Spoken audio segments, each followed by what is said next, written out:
अगर आपको भले एडवांस लेवल में आप आए हो, लेकिन सर जब आपको बोल रहे हैं कि मैं आपको पढ़ाऊँगा, तो उन्होंने अपनी उतनी शिद्दत से पढ़ाया है। लेकिन ये कि जब हमारे गुरु हमें पढ़ाने के लिए तैयार है, तो हमें पूर्ण धैर्य के साथ उस चीज़ को पढ़ना चाहिए।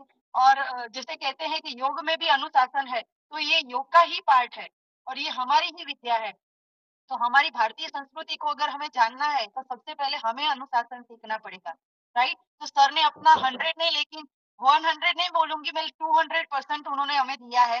तो इससे ज़्यादा कुछ कहने की ज़रूरत नहीं, इस वर्ड में ही बहुत आता है। लेकिन जहाँ पे हमारे शिक्षक एक शिक्षक होके उन्होंने हमारे साथ इतना धैर्य से, इतने दूसरे टीचर्स होते हैं, तो हम सोच सकते हैं कि हम हर बार उनको बीच में पढ़ाने के टाइम पे डिस्टर्ब करते हैं। तो कुछ पूछते रहते हैं, उनको डिस्टर्ब करते हैं, तो कभी भी उन्होंने ऐसा नहीं बोला कि नहीं आप चुप हो जाइए, आप बंद हो जाइए, आप एक ही एक चीज़ क्यों रिपीट कर रहे हो? कभी मैंने मैंने ये खास नोटिस किया है। और एक शिक्षक का ये सबसे बड़ा और महत्वपूर्ण गुण है, जो है धैर्य। और धैर्य के साथ उन्होंने विवेक भी बहुत अच्छे से रखा, क्योंकि हमारे क्लास में ज़्यादातर सारी बहनें हैं, सारी बेटियाँ हैं। तो एक भले हम शायद उम्र में उनसे बड़े हो या छोटे हो, लेकिन उन्होंने अपनी बेटी होती है वैसे ही सबको मान-सम्मान के साथ मैम मैम करके भी उन्होंने बोला है। जैसे कि एक शिक्षक होता है वो कभी नहीं कहते, फिर भी उन्होंने इतना हमें मान-सम्मान दिया है। तो हमारी भी ड्यूटी है, हमको जो उन्होंने जो होमवर्क दिया है, तो वो होमवर्क भी हमें करना चाहिए। वो हम करके भी देंगे सर, अगर हमारा कहीं न कहीं छूट गया है, तो हम करेंगे वो पक्का है। लेकिन हमारी कहाँ त्रुटियाँ हैं वो भी आप हमें एक शिक्षक के तौर पर ज़रूर बताइएगा, तो हम ज़्यादा मेहनत करेंगे। और आपको पता है कि जैसे हमारे क्लास में बहुत सारे थे, लेकिन ऑनलाइन में हम बहुत अभी कम हैं। लेकिन सर ने हमें इतनी अच्छी चीज़ दी कि आपका क्लास वहाँ खत्म हो गया था। 5 बजे आपका क्लास खत्म हो गया था, उनकी ड्यूटी खत्म हो गई थी। उसके बाद उन्होंने बोला कि मैं 3 दिन आपको दूँगा, 3 दिन, अपने 3 महत्वपूर्ण घंटे जो उनके परिवार के हैं। फिर भी उन्होंने हमें ऑनलाइन पढ़ाया और अभी भी बोल रहे हैं कि आपको कोई भी दिक्कत है तो मुझसे पूछिए, चिंता मत करिए, लेकिन आप होमवर्क कीजिए, मुझसे पूछिए, मैं आपको बताऊँगा और ग्रुप में बने रहिए। तो सर आपको बहुत-बहुत वंदन है। मुझे तो पर्सनली ये क्लास बहुत अच्छा लगा और मैं एडवांस लेवल जो दूसरा भी आएगा मैं 100% करूँगी और पक्का करूँगी और दूसरों को भी बोलूँगी कि सर का पढ़ाने का बहुत अच्छा तरीका है।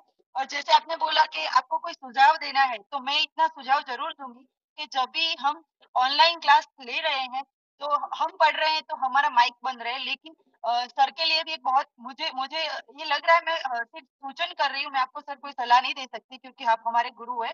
तो हो सके तो कोई ऐसी स्लाइड, मतलब जिसका रिकॉर्डिंग भी हो सके, एक ये चीज़। और दूसरी चीज़ कि 2 इंस्ट्रूमेंट आपने किए थे लेकिन फिर भी नहीं हुआ, तो ऐसा हो भविष्य में कि ऐसी स्लाइड जो आपने हमें बनाने के लिए बताया, तो वैसी छोटी-छोटी स्लाइड्स भी अगर हम होमवर्क में करेंगे, उससे भी आपको आइडिया आएगा कि हम क्या कहना चाहते हैं। तो वही चीज़ आप करके उसमें रखेंगे ना, तो दूसरे जो स्टूडेंट नए होंगे बिगिनर्स, तो उनको कुछ एडवांस पता लगेगा कि हाँ, हमें ऐसे ड्रॉ करना है, ये करना है। तो बस मेरा इतना ही सूचन था सर, अगर आपको योग्य लगे तो आप ज़रूर एक्सेप्ट करिएगा।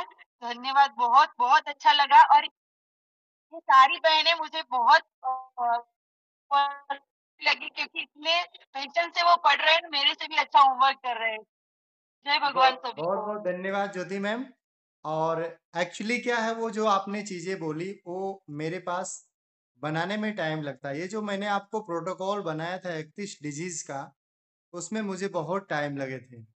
और वर्कशॉप प्रारंभ करने के 2 दिन पूर्व मैं रात में भी बहुत वर्क किया हूँ आप लोगों के लिए। और इस विश्वविद्यालय में मेरा विषय ही अलग है कि मैं इस विषय में किसी से मदद भी नहीं ले सकता हूँ, है ना? करना सब कुछ मुझे ही है, लेमिनेशन जी सर। करना और सारी चीज़ें एक्सेट्रा। फिर भी ये आप लोगों ने बोला तो मैंने ऐसा बता दिया, बाकी इसके बताने का कोई औचित्य नहीं है, है ना? कि पर्दे के पीछे की जो शूटिंग होती है मूवी की, वो बहुत कम ही लोग जानते हैं। सीधे पर्दे के सामने वाली चीज़ें ही लोगों को मिलती है ना, तो पीछे की बात ही नहीं करना है। आप लोग लगे रहिए, अच्छी मूवी लगे आपको सामने का, पर्दे के सामने, मैं और अच्छा प्रेज़ेंट करने का प्रयास करूँगा। आप लोग को मनोरंजन भी हो, सीखें भी और दूसरे को सिखाएँ। बहुत-बहुत धन्यवाद।